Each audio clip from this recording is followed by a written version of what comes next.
How did this boy go from being a rookie The slow blade penetrates the shield. to riding a sandworm the size of a frickin' mountain, to ultimately becoming the guy from a prophecy? That's one hell of a journey, and yep, we are indeed talking about Paul Atreides from Frank Herbert's legendary Dune franchise. Today I'm going to be discussing the complete story of Dune, and by Dune I mean the latest adaptation from Denis Villeneuve, and not David Lynch's 1984 adaptation. So let's get right into it. To give you guys a little context, Dune revolves around the conflict between the various great houses scattered across the galaxy. These houses maintain power because of spice, a powerful drug, which not only grants the user a powerful mental awakening, but also enables interstellar travel. Not only that, but if used correctly, spice can also act as a medicine. Now, this precious spice is only available on a desert planet known as Arrakis, so the great houses have been doing mining operations on the planet to get the spice for themselves. However, local folk of Arrakis, known as Fremen, don't like this because they need spice for their survival. Since the great houses have been looting Arrakis' resources, Fremen have gotten sick of the oppression and constant mining of their planet, so the Fremen have disrupted mining on Arrakis for thousands of years. However, during all this struggle, the Fremen are awaiting the Lisan al-Gaib prophecy to come true. According to this prophecy, a savior from another world will lead the Fremen to a paradise and bring water to Arrakis. Alright, now that we have a bit of context, let's get started. However, before we start with our favorite Dune movies, it's best to understand how this actually started out, and for that, we'll have to go through Dune Prophecy. This prequel series is set about 10,000 years before the birth of Paul Atreides, our protagonist. The first episode of Dune Prophecy kicks off with Valea Harkonnen, the descendant of House Harkonnen, telling us about the Great Machine Wars, when the humans defeated the thinking machines. It was a deadly war in which almost every house fought against these transformer-like machines. There was only one house that became the hero of this story, House Atreides. However, there was one particular house that didn't exactly have a good time during the war, House Harkonnen. Apparently, Valia's great-great-grandfather deserted the battlefield to save his own ass, and once the war was over and all the machines were banned, House Harkonnen was branded as cowards. Not only that, but Valia's family was exiled to a deserted place. In the present, which is 86 years after the Great Machine Wars, Valia holds a serious grudge against House Atreides. She thinks Atreides lied about House Harkonnen, and that her ancestors weren't deserters. Okay. Anywho, Valia refuses to live in shame and joins Bene Gesserit, also known as the Sisterhood. Basically, Sisterhood is a powerful organization of women who influence the great houses through politics, training, and, well, everything else. After joining the Sisterhood, Valia meets Requella Berto Anirul, the first Mother Superior, or the leader of the Sisterhood. Interestingly, during the Machine Wars, Requella trained sisters as truth-sayers, which basically allowed them to figure out if someone is lying. Man, I need this ability in real life. Anywho, thanks to their lie detector ability, the sisters were placed among the great houses. So, over time, the Sisterhood was influencing almost everything and everyone in the Imperium, the human empire spanning across galaxies. A little while later, Requella began a secret breeding program. Basically, she started collecting genetic records and guiding noble marriages to produce better rulers, whom the Sisterhood can control. So you're telling me that Requella used the genetic archives to become a matchmaker? Alright. Of course, many sisters didn't like Requella hosting Tinder services for royal houses. They considered this practice heresy, but Valia believed in Requella's vision. Now we cut to Wallach 9, the homeworld and headquarters of the Sisterhood, where Requella is dying. Dorothea, Requella's granddaughter, and a fellow sister is with Requella, but the old woman wants to see Valia instead. Awkward. Eventually, Requella talks to Valia and tells her about the Tirun Arafel, a prophecy warning of the upcoming apocalypse. Tirun Arafel prophecy is completely different from the Lisan al-Gaib prophecy from the Dune movies. While Tirun Arafel talks about a tyrant who will bring the apocalypse, the Lisan al-Gaib prophecy is about a savior who will take the Fremen to a paradise. Moving back to the story, Requella even has a vision of Tirun Arafel while talking to Valia. What a horrible thing to see while dying. Anywho, Requella tells Valia to make the Sisterhood stronger and protect its power. Finally, before dying, Requella says that Valia will have to be the one to see the truth and asks both Valia and Dorothea to lead the Sisterhood. So there will be 2 Mother Superiors? Alright. Later, Valia tells her fellow sisters, Kasia and Francesca, and her real sister, Tula Harkonnen, about the whole Tyrann Arafel mess. Valia believes that the Sisterhood must prepare for Arafel by placing a sister on the Imperial throne. Basically, Valia wants a sister to become an Empress of the Imperium. That's ambitious. Later, Valia also tells Dorothea she wants access to the breeding index. Yeah, for now, only Dorothea has access to the index. Obviously, Dorothea is like, nah, because she wants to restore the Sisterhood's original values. Basically, Dorothea believes that the Sisterhood must guide the rulers, not control them. That's not all bad, but Valia wants to follow in Raquella's footsteps and take control of the future instead. Dorothea, however, reveals that she wants to destroy the breeding index because she doesn't want to play God. Obviously, this pisses off Valia, who uses the voice, a powerful ability that allows some sisters to force obedience through vocal command. Dude, that's both awesome and,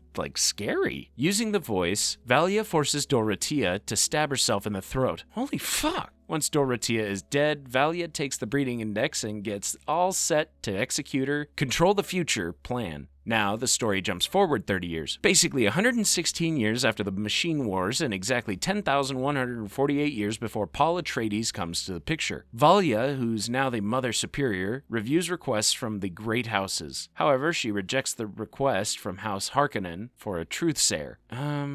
Why? Meanwhile, some Imperial guards, along with the Lord Constantine, arrive at the Sisterhood. Constantine is basically the illegitimate son of Javico Corrino, the leader of House Corrino, and the Emperor of the known universe. So yeah, you could say that among all the houses, House Corrino sits on top, for now. Anyway, it turns out that Princess Inez Corrino, Javico's rightful heir, will soon arrive at the Sisterhood for her training. So Constantine is here to ask Valia to make sure Inez is treated well. However, Valia refuses to treat Inez differently from the other students. Yeah, it seems fair. Elsewhere, Tula has been teaching a class on truth-saying to her students, or acolytes. Right then, Valia interrupts the lesson and tells Tula that Inez will soon arrive as an acolyte. Now we cut to Salusa Secundus, the capital world of the Imperium and home of House Corrino. There we see Kieran Atreides, a skilled soldier from House Atreides, sparring with Inez, but it seems like there's a romantic angle between these two. Meanwhile, Emperor Javico meets up with House Righteous, a noble house known for advanced technology. Vera, the truthsayer and House Reishi's representative, confirms that House Reishi will gift the Empire a fleet of powerful warships. Why? Apparently Ferdinand, the Duke, or leader of House Reishi, wants Inez to marry his 9-year-old son, Pruitt Reishi. A 9-year-old? Really? Also, as part of the arrangement, Ferdinand asks Javico to grant them a wing at the palace. Of course, Javico isn't excited about any of this. However, Javico has been having some trouble at Arrakis because of the attacks from Fremen, the native people of Arrakis. During the conversation, Vera uses hand signals to tell Kasia, who's now Javico's truthsayer, that Ferdinand wants Arrakis and intends to influence the great houses from within the palace. However, Kasia tells Vera that the wedding is their #1 priority and that they'll deal with Ferdinand later. Yep, everyone has their own sick agenda. Anywho, since Javico has no choice and he needs those bloody ships from Ferdinand, he agrees. Back on Wallach 9, we see Valia training a bunch of acolytes. At this point, we meet the acolytes, Theodicea, and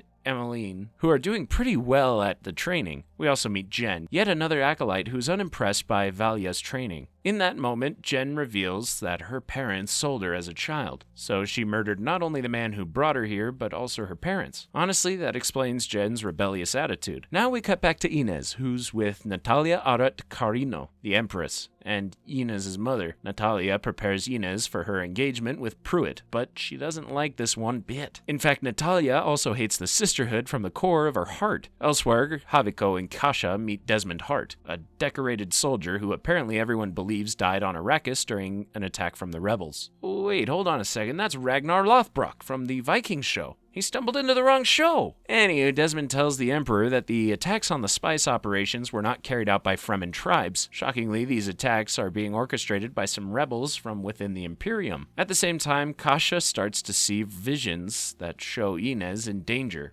Oh no. Later, Kasia travels to Wallach 9 and tells Valia and Tula about her disturbing visions of Inez. However, Valia doesn't care one bit about the visions, which even pisses off Tula. Also, it turns out that Valia has been playing her cards to weaken the Emperor on Arrakis. Why though? Not only that, but Valia thinks that after making Inez a sister, they can put her on the throne, which has always been her plan. Meanwhile, Pruitt and Inez get engaged by eating a pomegranate. It's kind of weird. During all this, the head of House Harkonnen, Harrow, tries to sell some valuable whale fur. Yes, fur to the Emperor, but Haviko doesn't care about any of that. At the same time as all this, Inez learns that Pruitt has been hiding a technological toy, which is banned, and this toy actually transforms into a small lizard-like machine. Dude, that's literally like Transformers level stuff. Obviously, the lizard machine scares the hell out of everyone at the wedding. However, badass Desmond immediately destroys it with his knife. Of course, Natalia is pissed, like really pissed at Pruitt. Ferdinand tries to shrug it off, all while Haviko is disturbed as well. He ultimately chooses to ignore it. Dude, show some backbone, will ya? Later, Desmond speaks with Haviko and realizes that many people question the ban of thinking machines. Not only that, but several folks also hate that the great houses control wealth through spice. Story of every world, my friend. After that, Desmond also reveals that after nearly dying on Arrakis, he transformed into, well, something, and he no longer fears anything. Basically, Desmond thinks he was blessed by some higher power. While Haviko takes a spiritual lesson from Desmond, Inez and Kieran spend the night in a club and get intimate. One last night of freedom, eh? Next, Haviko reviews footage of one of the spice harvester attacks, in which Desmond supposedly died. In the footage, Haviko watches Desmond getting devoured by a sandworm, which is like a massive sand monster. Dude, how did Desmond survive that? Meanwhile, Desmond meets Pruitt and somehow causes the poor boy's skin to burn from within. Oh my goodness. At the same time, Kasha dies in the same way right in front of Valia. Holy crap! The second episode kicks off with Nazir, arriving at Wallach 9 to take a look at Kasha's body. Nazir is a sister who, by the way, was trained at the Imperium's elite medical academy, Sook School. So yeah, she's a professional. After examining Kasha's body, Nazir confirms that the heat that killed Kasha came from inside her own body. But how? At this point, Tula wonders if Kasha's nightmare may have something to do with this. Since Nazir has learned absolutely nothing from Kasha's dead body, she decides to head back to Salusa Secundus. Apparently, Nazir wants to study Pruitt's dead body, as the poor boy sadly died exactly the same way. During this, Valia is worried about Inez because that girl is supposed to sit on the throne for the Sisterhood. However, protecting Inez has become a tad bit difficult without the Emperor's truthsayer Kasha, who used to keep an eye on Inez. So Valia decides to go to the Emperor's palace herself. Meanwhile, Valia asks Tula to help Lila, a rookie acolyte, connect with her ancestors. What the hell does that even mean? It turns out that there's something special about Lila, which we don't yet know. So Valia believes the rookie girl is the only way to help the Sisterhood. Now, Tula basically raised Lila on her own, but given the urgency, she still agrees to guide the rookie. Right after that, Valia asks Theodosia to accompany her to Salusa Secundus. Back on Salusa Secundus, Ferdinand is pissed that his son is dead. Meanwhile, Natalia believes that the thinking machine toy might have somehow killed Pruitt. No, that ain't it. Elsewhere, Haviko confronts Desmond, who actually confesses to killing the little boy. And why did he do that? Well, Desmond sensed that Haviko wasn't exactly happy about his daughter's wedding to Pruitt. So, Desmond acted on his own to help the Emperor. Dude, are you for real? Naturally, Haviko thinks Desmond is crazy as hell because he never asked the guy to kill the child. So the baldy Emperor orders his men to arrest Desmond. Now Desmond is taken to the suspensor cells, the high-security prison chambers. And guess who is overseeing Desmond's imprisonment? Yep, it's none other than Kieran. Yeah, the soldier from House Atreides who we saw sparring with Inez. Back on Wallach 9, Tula tells Lila that sisters separate newborn children from their mothers. Shockingly, it's to prevent personal attachments and ensure the sisterhood remains the most important thing to the sisters. Oh man, that's horrible! Tula then reveals to Lila everything about the Tiran Arafel and tells her that this deadly force has already arrived in this world. In fact, this very thing might be responsible for Kasha's death. Right then, Tula drops a bomb on Lila and reveals that the rookie girl is, wait for it, Raquella's great-great-granddaughter.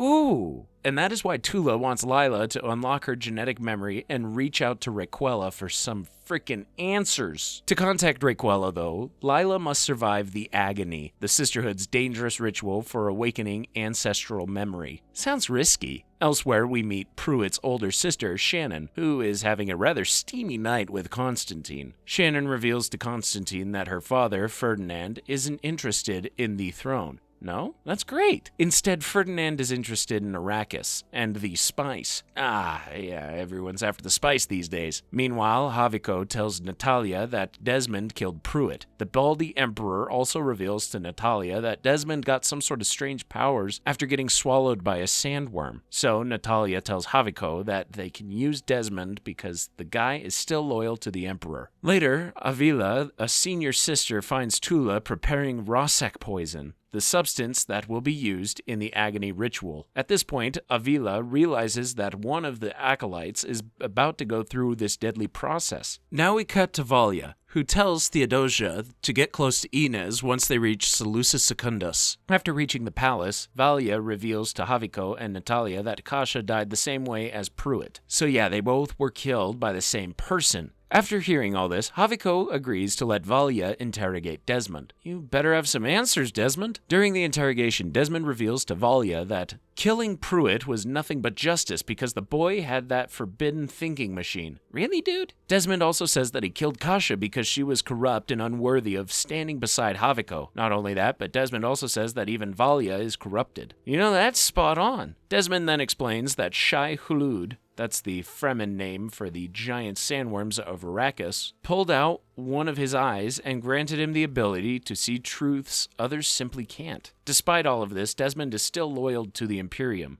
Haviko listens to all this heavy stuff, but he still has no proof that Desmond killed Kasha and Pruitt simultaneously. There's a chance that Desmond is way over his head and making up all this stuff, so the Emperor sends Desmond back to his cell. Elsewhere, Kieran meets with Michaela, a sister who's secretly working with Horus, who is, wait for it, an Arrakis-based rebel. That's right, Kieran is actually working with the rebels who want to move against Haviko. Basically, Kieran doesn't like the fact that the great houses continue to stash spice while ordinary people suffer. That's why Kieran has been scanning the entire palace all this time to collect useful data. However, once Kieran leaves, Michaela starts to wonder if she can really trust Kieran because this dude is pretty close to Yina's. Oh, also at this point, Kieran doesn't know that Michaela is a sister, so everyone's keeping secrets. Now we cut to Lila, who learns from Tula that her real mother died when giving birth to her. You know, that's sad, man. Meanwhile, Valia meets Michaela and congratulates her on organizing the Arrakis harvest attack. Dude, it seems like Valia is behind like everything. However, given everything that has been happening, Valia asks Michaela for the names of every rebel who was involved in the backstabbing mess. Apparently, Valia wants to eliminate the entire network that was involved in the attack to calm Haviko's fears.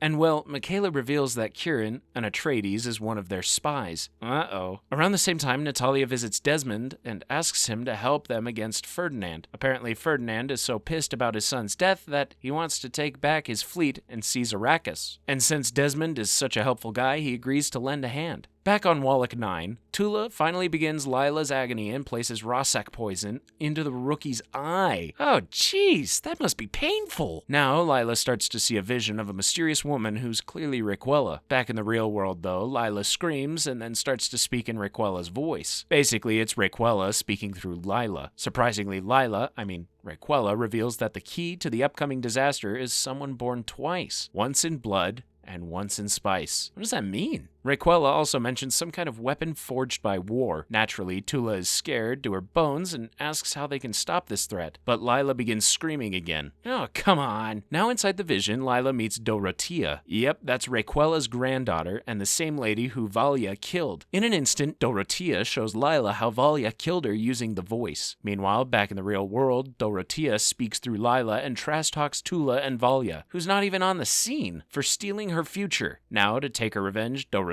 wants to destroy Tula's hope. Wait, does that include harming Lila? No! In the vision, countless women begin attacking Lila and overwhelming the poor rookie. Finally, in the real world, it looks like Lila has actually died. Oh man, that's horrible. Meanwhile, Haviko meets Ferdinand and orders the guy to follow their agreement. But, of course, Ferdinand doesn't give a crap about their previous agreement, and he only wants to kick Haviko's ass. In that moment, Haviko calls in Desmond, who uses his mysterious power to toast Ferdinand, and the dude nearly dies. Ah, geez, how's Desmond doing all of this? However, before Ferdinand gets crispy, Haviko asks Desmond to stop and orders Ferdinand to take his ass back home and never speak of what happened. Later, Desmond meets Valia and reveals that House Corino no longer needs the Sisterhood. In fact, none of the Imperium worlds need the Sisterhood. Naturally, Valia is pissed, so she uses the voice to try and kill Desmond. But guess what? The damn voice fails to work on Desmond. Dude, my man Desmond is truly terrifying. As expected, Valia doesn't know what to do against Desmond, so she simply leaves. That's a good call.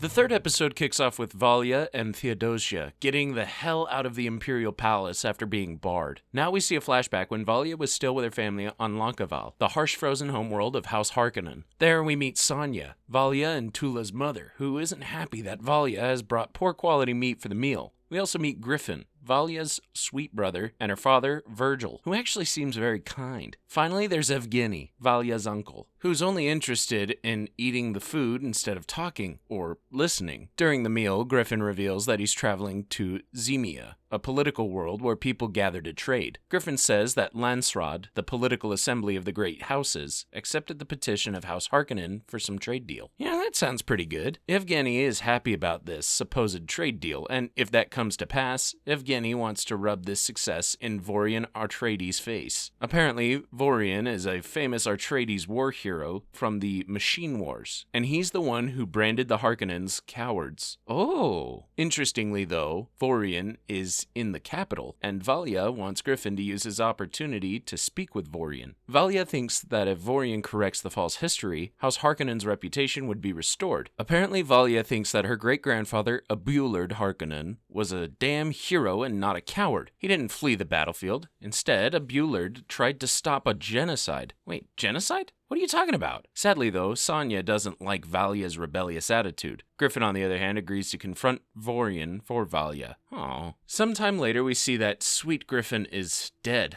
Oh man, how'd that happen? Naturally, Valia believes that Vorian must have killed her beloved brother and then disappeared again. So now, Valia wants House Atreides to rot in bloody hell. However, the family has had enough of Valia, so Valia is sent over to the Sisterhood. Her own family sends her away? Before leaving, though, Valia asks Tula to get the hell away from Langeval, because it's nothing but a... Back in the present, several truthsayers discuss the Desmond issue. Some sisters think that Desmond may have been touched by the Maker, which is basically a sacred Fremen term linked with the giant sandworms. Around the same time, Michaela arrives and informs Valia that Lila didn't survive. Michaela also says that Requella spoke through Lila and mentioned someone born twice. Valia immediately realizes that Requella was talking about Desmond, who actually got a second life. Meanwhile, we learn that Lila isn't actually dead per se. It's just that her consciousness is trapped elsewhere. However, Avila reveals that no one has ever returned from Lila's condition, and killing Lila would be showing mercy. Don't do it, Tula. Of course, Tula doesn't want to give up on Lila, but it seems like she has no real choice. So after thinking for a while, Tula actually gets all set to kill Lila. Oh man. Now we cut back to Tula's past when she was dating Ori Atreides, who obviously is a member of the House Atreides. Regardless, at this time, Ori didn't know that Tula was from House Harkonnen. Ori actually seems like a nice guy, and he takes Tula to meet his family. Tula meets Ronan, Ori's cousin, and Albert, a young member of the Atreides clan. So you could say Tula is actually doing great right now. Around the same time, Valia is an acolyte in Wallach 9. One day, Dorothea gathers the acolytes and asks whether they can place the Sisterhood above everything else, even their own families. Of course, almost every acolyte accepts the Sisterhood, but Valia just can't. Now, while everyone else moves inside for the training stuff, Valia keeps standing outside in the rain. Come on, Valia. Go inside, you'll catch a cold. But right then, a mysterious figure begins to approach Valia from behind. Not knowing who this person is, Valia instinctively uses the voice and commands the figure to not move. And shockingly, the voice works like magic, and the person couldn't move even 1 inch. Oh, also, this person is none other than Requella, who apparently has never seen someone using the voice. Wait, so you're telling me that Valia was the first person to use the voice? Interesting. Naturally, Raquella is impressed, like really impressed with Valia, so she convinces her to accept the sisterhood. Back in Tula's flashback, Ori proposes to Tula as expected. Tula says yes. Oh, that's great! The next morning, Tula finally reveals her Harkonnen identity to Ori, who surprisingly has no issues with it. Dude, he's such a nice guy. It'll be perfect for Tula. At first, Tula's shocked that Ori doesn't want to push her away, and then we see sadness on her face. It almost feels like Tula has done something wrong. Uh-oh. Right then, Ori realizes that he can't hear his family members, so he decides to check up on them. That's when Ori finds out that his entire family is dead. Wait, what the actual fuck? Apparently, Tula killed the family to avenge her brother Griffin's death at the hands of the Atreides. In the next moment, Tula injects Ori with poison, killing him on the spot. Wait, what the actual hell, Tula? Moments later, Tula spots Albert, his young cousin, and instead of killing him as well, Tula asks him to run. Afterward, Tula watches a bull standing on a cliff before it turns and walks away. Great, the bull knows what Tula has done. Back on Wallach 9, Raquella shows Valia the genetic archive the Sisterhood has secretly collected since the Great Machine Wars. Later, Raquella decides to prepare both Valia and Dorothea for the agony, so they can communicate with their foremothers. Apparently, Raquella wants to train Valia and Dorothea because they're the most powerful in the Sisterhood. However, when it's Valia's turn for the agony, she gets the hell away from there. Not long after, Valia receives a message from Tula asking for help. At this point, Raquella also realizes that Valia cares more about her family than the Sisterhood, which is why she couldn't complete the agony. So Raquella asks Valia to leave and help Tula, and then return to the Sisterhood fully committed. Raquella also gives Valia the agony poison and tells her to return only when she has used it. Valia now travels back to Lonkeval and learns that Tula has killed a bunch of Atreides. Well, the sicko Valia is proud of Tula, while the rest of the family is pissed at Valia for turning Tula into a bloody murderer. At one point, Valia even uses the voice on her own mother to shut her mouth. Seriously, what's wrong with you, Valia? Right after that, Valia uses the agony poison and hears the voice of her foremothers, and naturally, she survives the whole thing. Once that's done, both Tula and Valia leave for the Sisterhood. Back in the present, every sister says their goodbyes to Lila, and ultimately, Tula disconnects Lila's life support. Meanwhile, Valia and Theodosia arrive at the Harkonnen estate, where they meet Harrow, who, by the way, is Valia's nephew in addition to being the current head of the family. Valia also meets an older Evgeny, who is surprised to see Valia back home. Back in the Sisterhood, everyone is sad that Lila is dead. But shockingly, Tula has secretly kept Lila alive in a hidden storeroom. What? Inside the room, she speaks to Anirul, the Sisterhood's advanced thinking machine system that is secretly preserved under Wallach 9. Wait, a thinking machine? That there is AI and it's banned. Then Tula orders Anirul to administer spice to keep Lila alive. The fourth episode kicks off at Wallach 9, where almost every sister is having a nightmare. These nightmares are so freaking bad that one of them almost stabs herself while sleepwalking. Fortunately, though, one of the other sisters stops her right before she can hurt herself. Thank goodness. Meanwhile, Valia talks to Harrow and offers House Harkonnen a truth-sayer, which would be Valia herself. Apparently, Valia thinks that the Sisterhood can elevate the family. Obviously, Evgeny doesn't trust Valia because she's always mean and selfish. But Valia sweetens the deal by promising House Harkonnen a seat on the High Council, which is basically the inner circle of Landsraad. Also, it can be huge for House Harkonnen, as they can secure better deals on their whale stuff or whatever. Back on Salusa Secundus, Inez confronts Desmond about killing Fremen on Arrakis, but Desmond says that he has done everything for the Imperium. Inez also mentions how Pruitt's skin burned from the inside and wonders if Desmond has something to do with that. Haviko, who's also there, says that these rumors are nothing but disrespect against his family. Haviko gets so pissed at Inez that he asks the poor girl to head to Wallach 9 and begin her training. Seriously, dude? You're gonna send your daughter away because she's asking questions? Elsewhere, the Landsraad session begins, and the Speaker of the Hall calls representatives from House Yasu, Hagal, Bangbala, Vernius, and Euparchs. So many houses. Back at the palace, Desmond suggests to Haviko that they should remove the Sisterhood from all great houses. According to Desmond, the Sisterhood does nothing but manipulate and spread whispers. In fact, Desmond thinks it's Valia who's spreading rumors about Pruitt to shake the Emperor's rule. However, Haviko thinks that removing the Sisterhood would only upset the balance of the High Council, and he doesn't want any of that for now. Meanwhile, Horus and Kieran, Meet Duri, a black market dealer who reveals a thinking machine that can cause a very large explosion. Oh, okay, so we're going into forbidden territory now. Later, Horace and Kieran show the deadly device to Michaela. Apparently, Duri also gave them a modified drone carrying a thermal bomb, and Horace wants to release it into the palace ventilation system, so the bomb finds its way into the throne room. But for this, Kieran must open the ventilation gates during Haviko's speech. That's a risky one. Back on Lankavel, Valia learns that the rebel attack is moving ahead. However, Valia wants to save the Emperor publicly during the attack. Surprisingly, by saving the Emperor, Valia is trying to regain his trust, as that's what's important right now. Yeah, why do I think this plan will fall flat on its face? Well, let's see.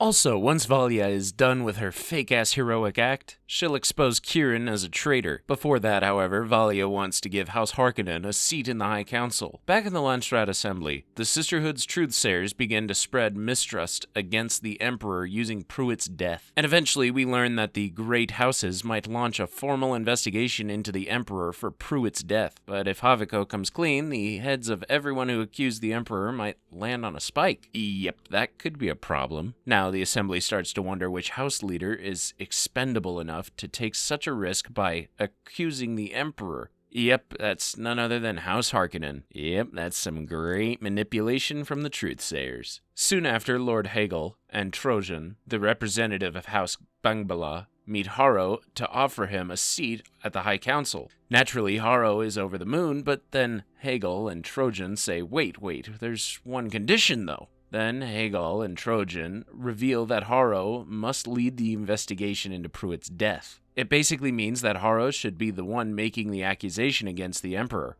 Ooh, that's a big ask. Of course, Harrow is nervous and sweating buckets, but he eventually agrees. Elsewhere, Natalia gives Desmond a mysterious surveillance video, but before Desmond can watch it, Natalia reveals that she's the one who leaked the truth about Pruitt's death. So that's where all the rumors came from. Apparently, Natalia wants everyone to fear Haviko's wrath. Oh. When Desmond reviews the surveillance footage, he discovers that some criminals are trafficking thinking machine technology. Immediately, Desmond orders the Imperial Guards to track down the criminals. Meanwhile, Tula asks the acolytes to draw what they saw in their horrible nightmares. Later, Tula and Avila review the drawings and realize almost every acolyte draws something that resembles Shai Hulud. Yep, that's the giant sandworm worshipped by the Fremen. Not only that, but all the dreams end with two glowing eyes. Elsewhere, Inez talks to Constantine and convinces her brother to expose Desmond. And since Desmond always sounds like bad news, Constantine agrees. Finally, it's the day of Haviko's speech, and almost everyone is there, including Valia and Harrow. It takes some courage, but Harrow eventually calls for an investigation into Pruitt's death. Brave, right? Well, hold on to that thought, though. The next moment, Inez also steps forward, and she outright reveals that it was Desmond who killed Pruitt. Oh, jeez. Inez is literally challenging Desmond right in front of everyone. That's brave. Apparently, Constantine ditched Inez at the last moment, but Inez decided to speak against Desmond regardless. But guess what? Desmond is completely unfazed. He brings forward the criminals he recently arrested, which includes Horace. Desmond then admits that he executed Pruitt because he possessed a forbidden thinking machine, and that's not all. Then Desmond reveals that at this very moment, the High Council is about to be murdered by a rebel thinking machine. Right then, Desmond brings out the drone.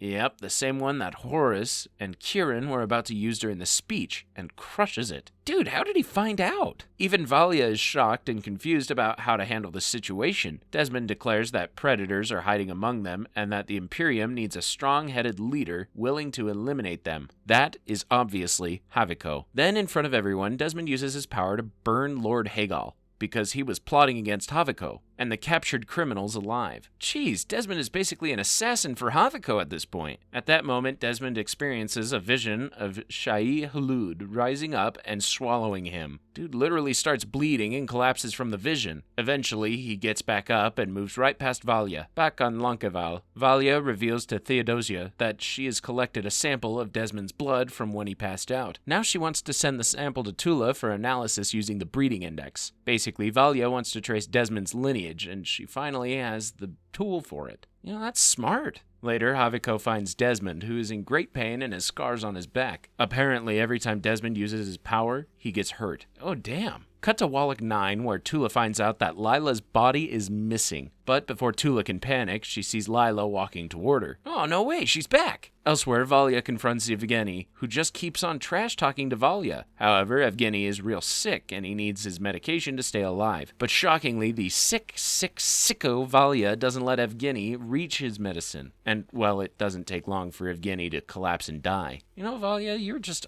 awful. Right after that, Valia starts to see Griffin, and obviously she feels some sort of comfort seeing her brother. But the next moment, Griffin transforms back into Theodosia. What the hell is happening here? Shockingly, Theodosia can physically impersonate other people, and it's something Valia knew very well. In fact, Valia brought Theodosia to the Sisterhood because of her special ability.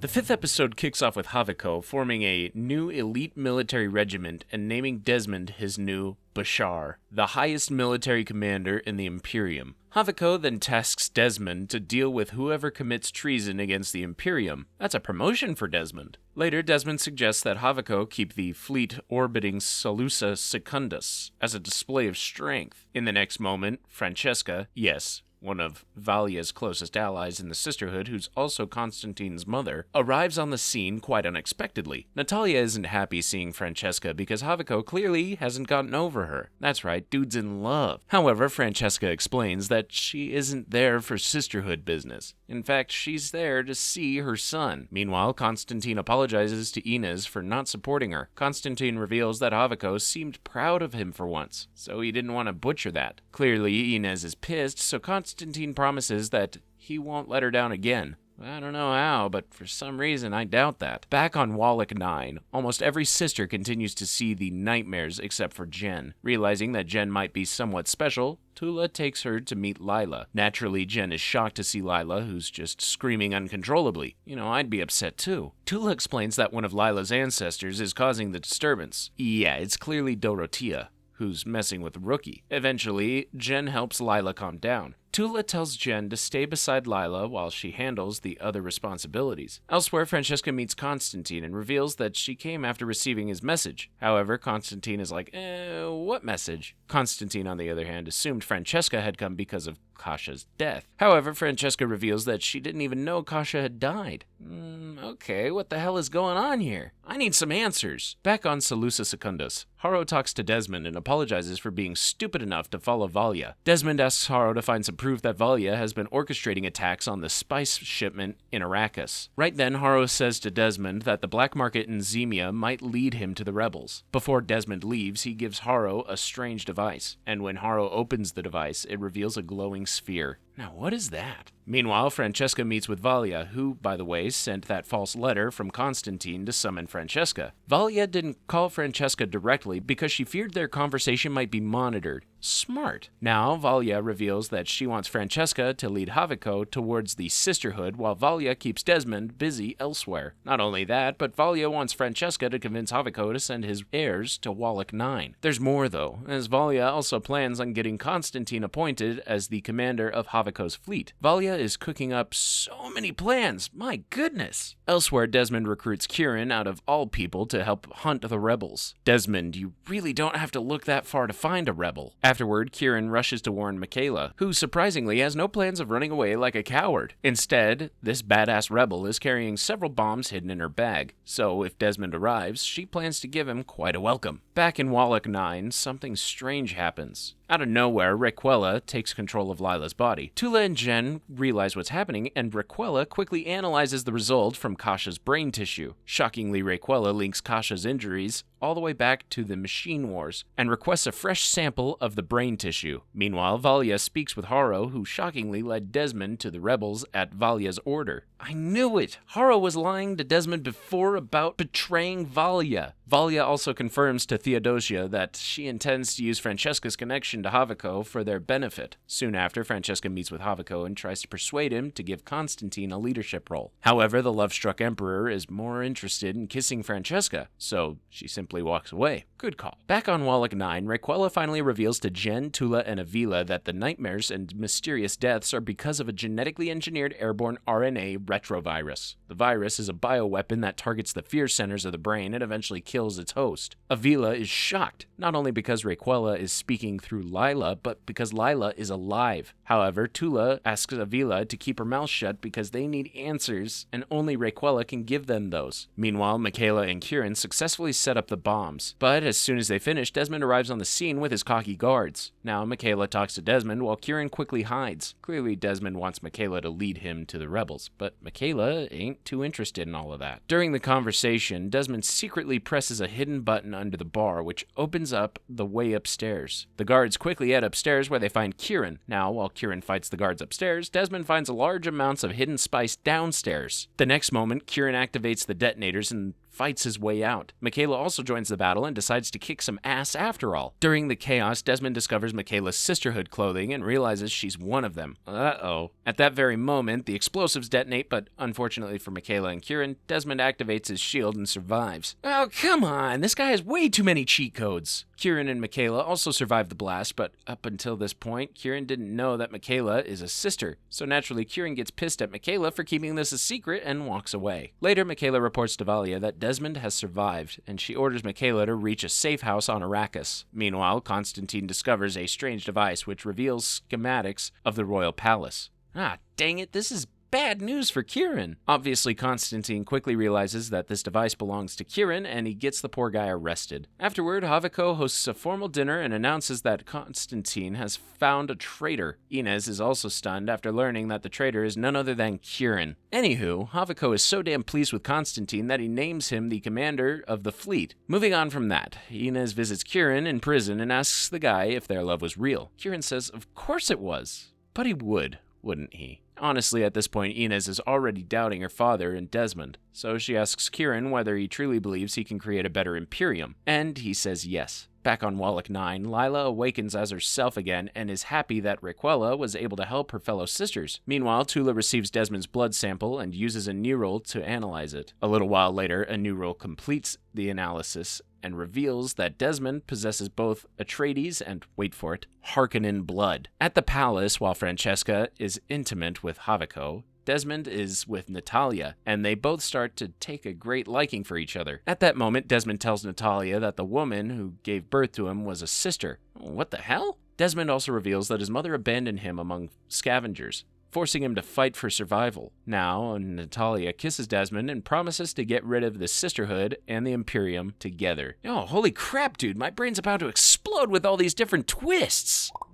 The final episode of Dune Prophecy opens with Tula struggling against the voices of her ancestors, who ridicule her for abandoning her child. Wait, what? Don't tell me Desmond is Tula's son. Oh, for sake. Now we get a flashback of the aftermath of Dorotea's death. Young Kasha, Tula, and Francesca witness Valia using the voice to kill Dorotea. While Kasha and Francesca try to figure out the way to deal with this mess, Tula runs away and starts to vomit. Valia realizes something's wrong and confronts Tula, who reveals that she's pregnant with Ori's child.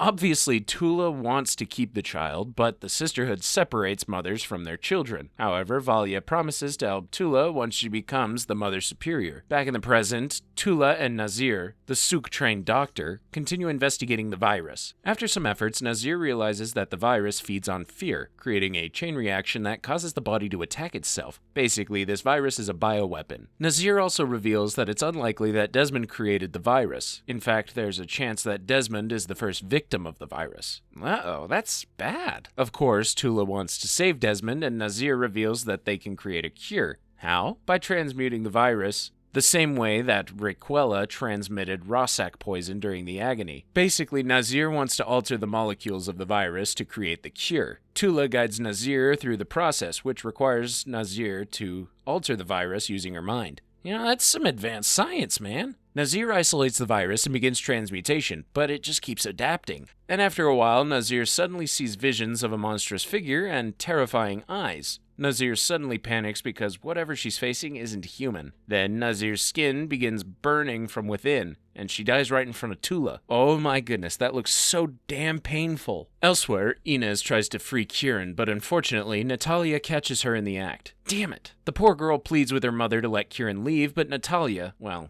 she doesn't listen to reason and gets her daughter arrested. At the palace, Haviko asks Francesca to permanently stay at Salusa Secundus. The dude even agrees to talk to Valia if that's what it takes to make Francesca stay. But before they can continue, a guard arrives and informs Haviko about Inez's arrest. Next, Francesca informs Valia about Inez and that Haviko wants to see her. But at this point, Valia believes that Haviko's time is over. So instead of talking to the guy and negotiating, Valia decides that they're going to free Inez themselves and get her somewhere safe. Now we see another flashback of Valia, Kasha, Francesca, and Tula standing before Anirul. Valia then uses the thinking machine to identify the ideal genetic pairing for the future of the Sisterhood, Haviko and Natalia. According to the darn machine, Haviko and Natalia's future daughter is what Sisterhood needs. Now, after Kasha and Francesca leave, Valia privately examines Tula's unborn child. And well, Anirul predicts that Tula's child could alter the course of the worlds. Valia is obviously happy and agrees to guide him towards greatness.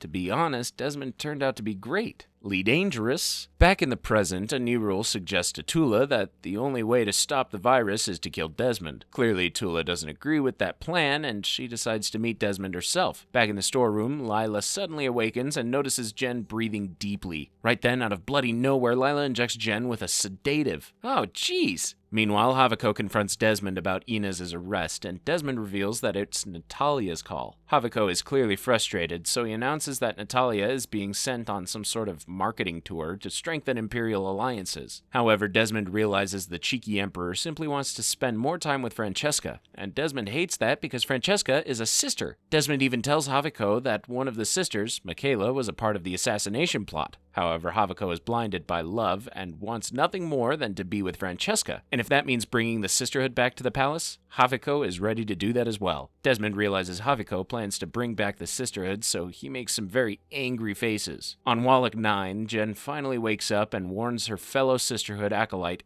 Emmeline, that someone else is controlling Lila now. And it's possibly Dorothea, because Dorothea in Lila's body, seems pissed about the fact that Valia is the Mother Superior. Valia tells Francesca that she'll get herself arrested to reach Inez easily, and once she finds Inez, Theodosia will help them escape. Francesca's not sure how a rookie like Theodosia can help them escape. At that moment, Valia reveals to Francesca that Theodosia was created by Tleilaxu geneticists as an experiment, and that is precisely why Theodosia possesses extraordinary abilities. After listening to all this, Francesca takes Theodosia to a secure location where the shapeshifter's sister transforms into someone else.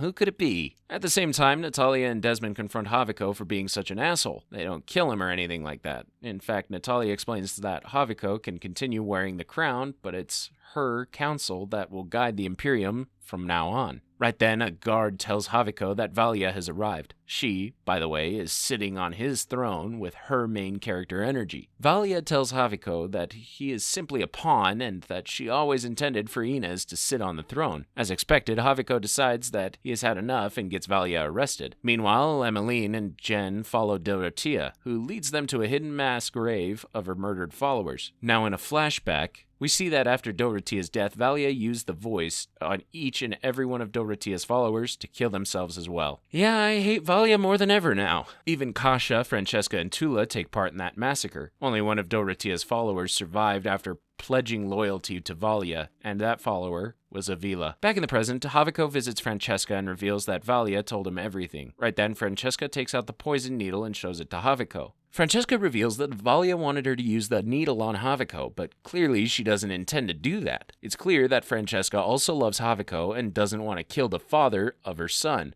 Oh, that's good, right? Meanwhile, in the prison, Valia uses the voice on the guards, forcing them to free Inez. At the same time, Theodosia, who's been taking the shape of Inez, kills the remaining guards. However, Inez refuses to leave without Kieran, so Valia frees him as well. Great, now ditch Valia and run like hell, guys! Elsewhere, Natalia and Desmond learn that Valia has escaped, so Desmond orders a lockdown. Desmond now reaches the cells and finds a dying guard who's actually, wait for it, Theodosia in disguise. Using the opportunity, Theodosia is able to stab Desmond, but this dude overpowers her easily and throws the shapeshifter's sister in a cell. Elsewhere, Haviko confronts confronts Francesca and asks whether the needle is poisoned. Francesca says it was Valia's plan and says that they can still work through this together. However, Haviko has had enough of this betrayal and is so heartbroken that he decides to end his life. So he instantly stabs himself while Francesca holds him. Dude, you shouldn't have done that. During all this, Valia, Inez, and Kieran escape the palace in a vehicle and race towards the spaceport. Back at the palace, Francesca literally prays that Haviko will stay alive, but right then Natalia arrives and stabs Francesca with the poison needle. Not only that, but Natalia then starts to shout that the Emperor has been murdered by his sister. Dude! On Wallach 9, Dorothea leads Emmeline, Jen, and Avila to the hidden storeroom, where they discover a Nirul. In that very instance, Dorothea destroys the thinking machine. Oh, Valia's gonna be pissed. Next, we see a flashback in which Tula hands a newborn Desmond to Francesca to pass on to someone else. In return, Francesca gives Tula someone else's stillborn baby so she can fool Valia. Now you might be wondering, why the hell did Tula give up Desmond? Well, it's rather simple. Tula knew that Valia would turn her son into some sort of weapon, and she wanted her child to choose his own path. And anyway, Francesca assured her that the family who will receive Desmond will love him. Yeah, we all know how that turned out. Back in the present, at the spaceport, Valia takes Inez and Kieran to a hidden passage and asks them to move ahead while she deals with the guards. The next moment, Desmond arrives on the scene with soldiers. As expected, Valia uses the voice to make the guards kill Desmond, but that doesn't work because Desmond defeats the guards quite easily. In that moment, Desmond uses his powers to show Valia a vision. Meanwhile, Tula arrives at the spaceport and finds Inez and Kieran. And eventually, Tula finds her way to Valia, who's collapsed to the ground. Tula quickly realizes what's happened and tells Valia that she can't fight this enemy like a human because it's a machine. What the hell now? Tula says that Valia has to let go of her fear to defeat Desmond. Then inside the vision, Valia finally sees Shai Hulud.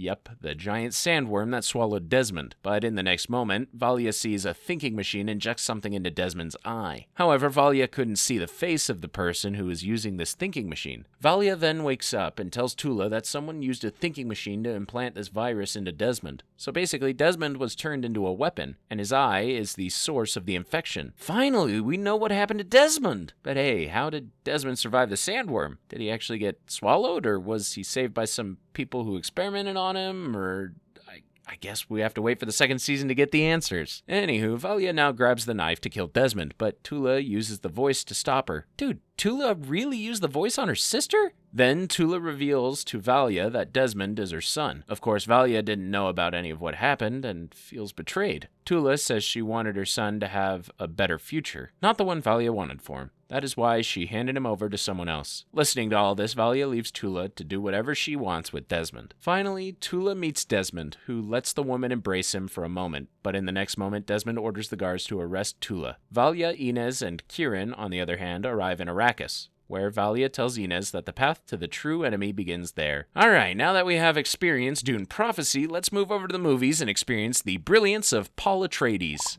Dune Part 1 right away takes us to Arrakis, where we meet Chani, a young and badass Fremen woman. She narrates the brutal history of her people and shows how bad things have gotten under the rule of House Harkonnen. That's right, House Harkonnen has been in control of the mining operations on the sandy desert planet of Arrakis, and this so-called noble house has been nothing but absolute monsters to the Fremen. Chani then reveals some more interesting information about spice. Apparently, aside from enabling interstellar travel, the cinnamon-like substance might unlock one's ability to see future events. That's not all, as it also boosts immunity against life-threatening diseases and slows down aging. Can someone please teleport me to Arrakis? Whoever rules Arrakis controls the spice, and once they get their hands on spice, they become richer than the damn Emperor himself. Moving on, Chani and a group of Fremen are out in the desert to attack one of the Harkonnen's spice harvesting machines that looks exactly like a huge dragonfly. Of course, Fremen couldn't defeat the Harkonnens because they're freaking beasts. However, one day they're called back from Arrakis on the Emperor's orders. Why? Well, the Emperor is now handing over the spice operations to House Atreides. The scene then cuts to a different planet called Caladan. It's the homeworld of House Atreides, and this place is different from Arrakis. And it's freaking gorgeous. Here we meet our lead character, Paul Atreides, the son of Duke Leto Atreides. and Lady Jessica. Leto is the leader of the house and, well, one of the powerful nobles of the universe. Jessica is Leto's partner, not his wife, but his concubine. Basically, Jessica is Leto's girlfriend who he never married. In fact, Jessica is a lot more than what she appears to be. You'll find out soon. Okay, so after Paul wakes up and sits with Jessica at the breakfast table, Jessica suddenly asks Paul to use the voice on her to pass her the water. That's right, Jessica is indeed part of the Sisterhood, and she has been training Paul for years. However, Paul is yet to master the voice. Also, Paul is kind of distracted by his constant dreams, in which he also sees Chani. Moving on, Herald of the Change, the Emperor's middleman, shows up to oversee the handover of Arrakis from the Harkonnens to the Atreides, and it goes smoothly. Later, Duncan Idaho, one of Paul's mentors, a kick-ass swordsman and the most loyal soldier in the Atreides army, shows up. Paul wants to go to Arrakis along with Duncan. However, Duncan shuts him down by calling the entire thing too risky. Plus, he doesn't have orders from Leto. But then Paul tells Duncan about having some really vivid dreams, which include Arrakis and the Fremen. The boy also tells Duncan that he saw him sitting with the Fremen. Now, what Paul says after this stuns Duncan for a few seconds. Paul says that he saw Duncan laying in the sand, not sleeping, dead. Oh boy. However, Duncan is a brave soldier, so he doesn't take all of this seriously and assures Paul he isn't dying anytime soon. Paul then goes to his father and asks if he can go to Arrakis with Duncan. However, the poor guy gets a big no from Leto as well. Moving on from that, Leto reveals his ultimate plan to his son. Basically, Leto wants to enter Arrakis and form an alliance with the Fremen after earning their respect. This strategy might ultimately help him win the desert planet. Interestingly, House Atreides also has air and sea power on Caladan. So once they successfully cultivate desert power, they will become frickin' invincible. Right after that, Paul's other mentor, Gorny, shows up on the scene. Gorny is a brilliant weapon master, so he pulls in Paul for a sword training lesson. We then cut to GD Prime, the homeworld of House Harkonnen. We meet the massive and ultra-ugly leader of the house, Baron Harkonnen. This man actually uses anti-gravity devices to move around. We also meet Rubon, Baron's nephew, and a ruthless enforcer of House Harkonnen. Dude, they have frickin' Dave Bautista on their team. That's terrifying. Anywho, Harkonnens are really upset about what the Emperor did to them. House Atreides, I'm actually scared for you guys now. That night, Jessica wakes Paul from his sleep. Interestingly, a senior member of the Sisterhood, Reverend Mother Gaius Helen Mohiam, has shown up. That name is a mouthful. Mohiam used to be Jessica's teacher and now serves as the Emperor's truthsayer. House Atreides' doctor, Yue, steps forward to check Paul's vitals before he enters the room where Mohiam is waiting for him. He warns Paul to be careful around the old woman. Now, as Paul enters the room, Mohiam forcibly puts him through a brutal test. Like, really, really brutal. She forces Paul to endure agony by putting his hand inside a pain box to test his mental strength. The box inflicts pain on Paul's nerves, but even then, he doesn't pull his hand out, so Paul passes the test with flying colors. Ultimately, Mohiam accepts that Paul inherits a lot of power because he is Jessica's son. So wait, what kind of powers? However, Mohiam is still cold about it. See, Mohiam wanted Jessica to bear daughters, but Jessica gave birth to a boy because she wanted her blood to be what they call Kwisatz Haderach. Wait, what's that? Well, Kwisatz Haderach is a male Bene Gesserit, aka Sisterhood member. In fact, he is a superhuman being who can reach a mental space no sister could reach before. While Jessica believes Paul is the one, Mohiam isn't ready to accept it. Interesting. Now finally, the House Atreides packs up and leaves for Arrakis, and after arriving on the desert planet, Paul and Leto meet Tofir Hawat, the genius advisor and master of assassins of House Atreides. As the House Atreides moves forward, a huge Fremen crowd stops them. They are chanting Lisan al-Gaib. Yep, that's the prophecy. Paul asks Jessica what this means, and she reveals that it means voice from the outer world. Next, House Atreides touches down in Arrakeen, a city built by Harkonnens. Yeah, that's shady. Later that night, someone tries to kill Paul by planting this tiny poisonous remote-controlled needle in his room. But thanks to Paul's brilliant senses, he actually catches the needle with his bare hands. Hot damn, you're basically Spider-Man. Meanwhile, in GD Prime, Mohiam shows up at the Baron's court. Baron is in the mood to kill the Atreides because that's just how he likes to party. However, Mohiam tells the big guy not to harm Jessica and Paul, and Baron gives Mohiam his word. Nope. This guy will definitely double-cross her. Back on Arrakis, Leto calls in Stilgar, the leader of the biggest Fremen tribe, for a meeting. Stilgar is mean as hell and doesn't show a single ounce of respect to Leto. However, since Leto wants to build an alliance, he keeps his act together. Leto even promises not to interfere in Fremen's business while he's here. Stilgar likes that and leaves without saying goodbye. Rude. Next, we meet Dr. Liet Kynes, who is assigned to oversee the planetary changes. This woman is a genius when it comes to Arrakis and knows every damn thing about the planet. Kynes then takes Leto, Paul, and a few others into the desert in an ornithopter, which is basically an advanced aircraft. Kynes literally gives them the full rundown of the spice harvesting operation and shows them a massive harvester in action. Things are going smoothly, but suddenly a freaking sandworm is spotted moving under the sand. Oh damn, it's time to run like hell! Everyone on the ground panics and the harvester gets stuck when the lifting gear fails. Leto learns that 21 people are on board, so without even thinking twice, he orders that they be boarded before the sandworm swallows them whole. Leto, you have my heart. However, during the chaos, Paul accidentally inhales a huge amount of raw spice.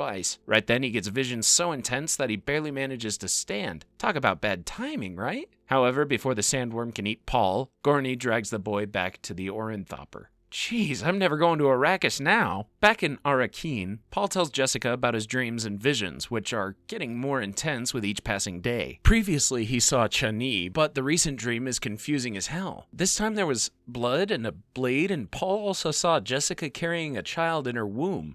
Guess what? When Paul tells Jessica about the pregnancy, she's shocked because she really is pregnant. However, it's only been a few weeks and no one else knows about it. Man, what are these dreams? Later that night, Yue, the so-called trusted doctor, betrays House Atreides to protect his wife, who is being held hostage by House Harkonnen. Yue not only drugs Paul and Jessica, but also opens up the gate for the Harkonnens and Sardaukar, the Emperor's personal army. Dude, what the hell? Now, after killing thousands of Atreides soldiers, the Harkonnens capture Leto. Sure, Yue betrays the House Atreides, but only because he wants to save his wife. He still hates Baron for orchestrating all this, so he wants to give Leto a chance to kill the bastard. So before Leto is taken away, Yue fits a poisoned tooth in his mouth. When Leto is with Baron, he simply has to crush the tooth and breathe outwards to poison the air. That'll be enough to kill Baron. Next, a few Harkonnen soldiers hold Paul and Jessica hostage in an aircraft. However, Jessica manages to use the voice on the douchebag soldiers and turn them against each other. After every soldier dies, Paul and Jessica crash land the ornithopter in the middle of the night. Oh geez, night on Arrakis looks damn eerie. Now Paul finds the survival kit Yue hid for them in the ornithopter. Right then, Paul reads the letter written by Yue, which reveals exactly what will happen to Leto. Then the scene cuts to Baron's court. Here we see a barely conscious but alive Leto. Yue asks Baron to release his wife, but this evil man kills the doctor straight away. You really shouldn't have trusted that bastard. However, before Baron can kill Leto, Leto crushes the poisoned tooth, killing himself and most of Baron's men in the room. Now, as Leto takes his last breath, Paul finds his ring and realizes that his father isn't coming back. Oh, also, we learn that the asshole Baron has somehow survived. Ah, nuts! The next morning, Duncan finds Kynes and realizes that it was all the Emperor's plan. He actually sent House Atreides to die on Arrakis. Duncan then finds Paul and Jessica in the desert. Duncan then flies Paul, Jessica, and Kynes out on an ornithopter. They take Paul and Jessica to an old ecological testing station originally intended to make Arrakis a livable place, instead of the desert wasteland that it is. However, when the work began at the station, the spice was discovered. And after this world-changing discovery, no one wanted to get rid of the sand, because that would have damaged the spice. After a few minutes of relaxation, Sardaukar show up on the scene. Obviously, Duncan tries to stop them and orders Paul and Jessica to run like hell. However, after taking out many of them evil pricks, Duncan eventually dies, just like how Paul saw in his vision. Kynes also gives her best against the enemies, but she also gets stabbed. Before dying, though, Kynes uses the vibration device known as the Thumper to summon the sandworm, which swallows the Sardaukar soldiers along with Kynes. Oh, damn. This keeps getting darker and darker. After all that horror, Paul and Jessica continue to move forward. Then, one evening, the mother-son duo gets chased down by a sandworm, and this time the sandworm gets pretty darn close to eating Paul. However, at the last moment, the sandworm just suddenly stops. It doesn't harm Paul, even though it could have, and simply leaves the scene. It's your lucky day, Paul. Later, Paul and Jessica get surrounded by Fremen. Stilgar is there as well, and he reveals to his friends that the sandworm didn't eat Paul because this very boy is Lys Lisan al-Gaib, the prophesied leader of the Fremen. However, one of the Fremen reveals that it was actually his thumper that distracted the sandworm. Really? Man, that's a bummer. But none of that's important, because in that very moment, Paul sees the girl from his visions, Chani. Naturally, Jessica asks the Fremen to help her and Paul. However, to earn their place in the tribe, Paul must fight a Fremen named Jameis. It isn't an easy fight, but ultimately Paul kills the guy and earns his place among the Fremen. Yay! Now Paul and Jessica start to walk with the Fremen to their home, Sietch. So yeah, after a long journey, Paul and Jessica join the Fremen. But hey, this is not the end of their journey. It's just the beginning of the end. Dune Part 2 starts by revealing that House Atreides is finished. Most of them died during House Harkonnen's attack, and the person who's narrating the sad fate of House Atreides is none other than the Emperor's wise and very calculative daughter, Princess Irulan. Irulan reveals that the Emperor, Shaddam Corrino IV, said absolutely nothing after the whole massacre. Irulan continues to reveal that her father loved Leto like a son. However, Shaddam always acted for power, not love. And in that moment, Irulan also reveals that it was Shaddam who made Harkonnen do his dirty work. Dude, that's crazy! Elsewhere, scumbag Baron assigns his nephew, Reban, to take control of Arrakis. Back on Arrakis, Paul, Jessica, and the Fremen are en route to Sietch when they are suddenly ambushed by the bloodthirsty Harkonnen soldiers. These Harkonnen bastards, I tell you, have grown even more dangerous now. However, the Fremen overcome the situation and Paul and Jessica hold their own. On the other hand, Rabban is disappointed after learning that the Harkonnen soldiers were defeated by the Fremen, so he orders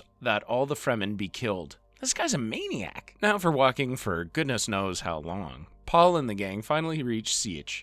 And not every Fremen is happy to see Paul and Jessica. While some doubt their intentions by calling them Harkonnen spies, a few see Paul as the Messiah they have been waiting for. While the Fremen prepare Jameis's body for the funeral, you know, the guy Paul killed in the duel, Stilgar pulls Jessica aside to give her some big news. The spiritual leader of Sietch, whom they call the Reverend Mother, is dying. Now, Stilgar wants Jessica to take her place by drinking the sacred water called Water of Life. Shockingly, this mysterious water is extracted by a drowned baby sandworm. It's so toxic that if any male or an untrained woman gets exposed to even a small amount of it, they will instantly die. Yo, that's intense! So Stilgar asks Jessica to drink it because she is a Bene Gesserit and has exceptional training. Also, a Bene Gesserit can neutralize the toxins in the water and survive. Sounds simple, right, Jessica? Naturally, Jessica thinks about it for a while, but eventually she does drink the Water of Life, and as expected, she survives. Good, right? Well, almost, because what's disturbing here is when Jessica drinks the Water of Life, the baby in her womb also gets exposed to it. Outside, Chani and her friend Shishakli are laughing at the prophecy as they believe all the Messiah stuff is BS.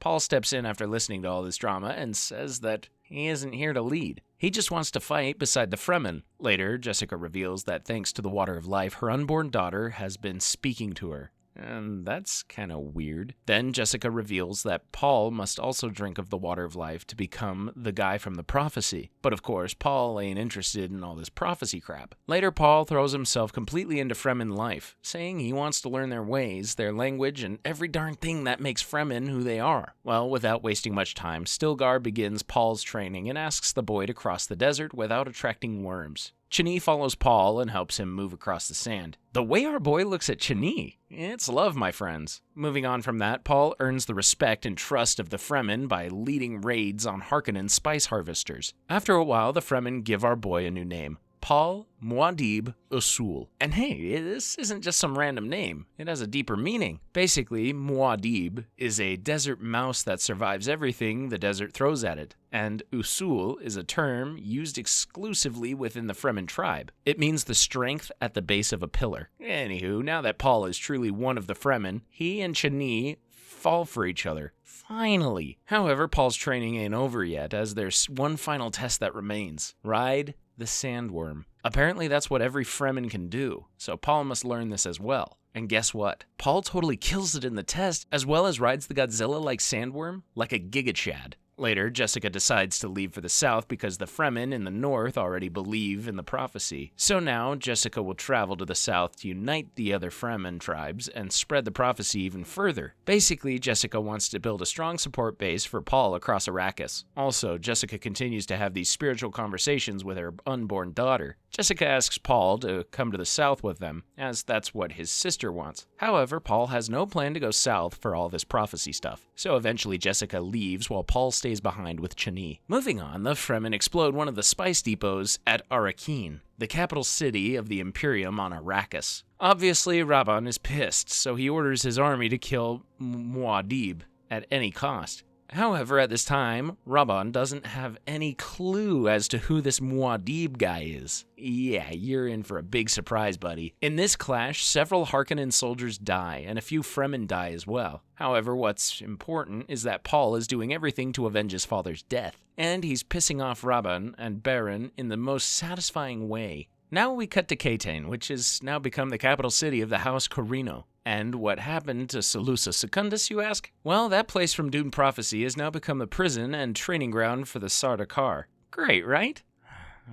Anywho. On Catain, Irulan speaks with her father, thinking of ways that can help them deal with Muad'Dib. Also, according to them, Muad'Dib is the new Fremen prophet. Irulan then suggests that House Corrino should let the fight on Arrakis turn into war. Then the Emperor should bring peace to the planet and earn all the praise. However, Irulan is against killing this Muad'Dib guy because that'll make him a legend. You know, she's smart. Now, as Irulan can't take Muad'Dib out of her head, a thought suddenly shakes her up. What if Paul Atreides is alive? Well, he is, Mohiam. Yeah, that's the Reverend Mother who trained Jessica, is with Irulan at this time. Mohiam orders Irulan to not mention Paul to anyone. Mohiam says that if Paul is alive, the Emperor's throne is in danger because that boy can reveal that the Emperor himself ordered Leto's execution. However, Irulan still asks her for a solution, and Mohiam says the solution is Beren's other nephew, Feyd Rautha. Next we meet Feyd Rautha Harkonnen, the psychotic nephew of the Baron. Since Rabban is such a big disappointment so far, Beren gives Feyd control of Arrakis and demotes Rabban. Yeah, suck it, Rabban. The Baron also says that if Feyd can get the spice production back on track, he'll make him the Emperor. Really? The Emperor? I wonder how.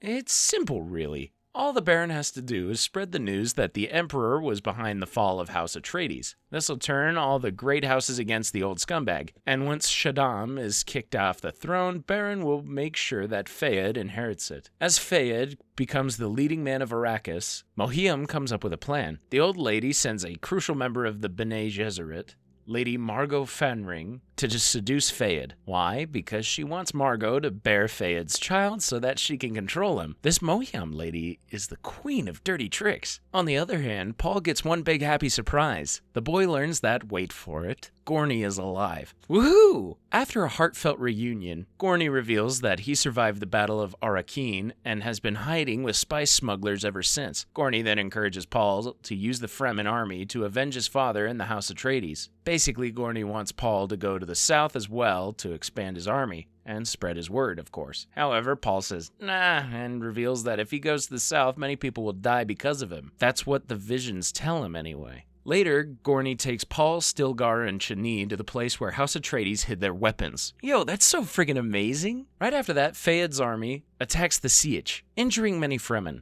including Stilgar. Paul, Chani, and a few others who were out in the desert remain safe. Given the urgency of the situation, Stilgar tells Paul to travel to the south and take his place. Initially, Paul resists, but Chani somehow manages to convince him by saying it's the need of the hour. Yeah, dude, listen. Now everyone heads south except for Chani's best friend, Shishakli. That poor young girl gets killed by Feyd. Sick bastard. Immediately upon reaching the south, Paul decides to drink the water of life. Why? Because he must become the guy from the prophecy to gain the trust of the remaining Fremen tribes. However, no man can supposedly survive the water of life, and as advertised, Paul collapses and goes straight into a coma. However, Paul has a vision in which he sees the future version of his unborn sister. Dude, that's trippy. Naturally, the Fremen think Paul is dead, but Chani refuses to accept it. Jessica then tells Chani that only she can bring Paul back to life. How? By making Paul drink her tears.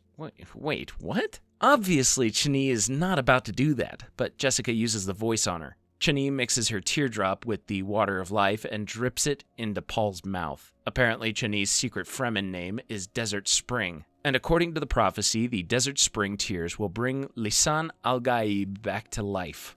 Yo, that's heavy stuff, man. Fortunately, Chani's tears actually work, and Paul comes back to life. However, this time Paul has fully become Kwisatz Haderach, the super being B'nai Gesserit has been working towards for centuries. Paul can see it all, the past and all of the possible futures. My goodness, that's awesome, and terrifying at the same time. But right then, Paul's visions reveal something that really isn't easy to accept. Shockingly, Baron is actually Jessica's father, which makes him Paul's grandfather. Dude, so Paul has both Atreides and Harkonnen blood? Later, Paul officially declares himself Lisan al-Gaib. However, the southern Fremen leaders want Paul to defeat Stilgar and take his place first. Paul refuses to do such a stupid thing just because a leader asked. He's the bloody Lisan al-Gaib, so he'll make his own way. It is the only way. I'm pointing the way!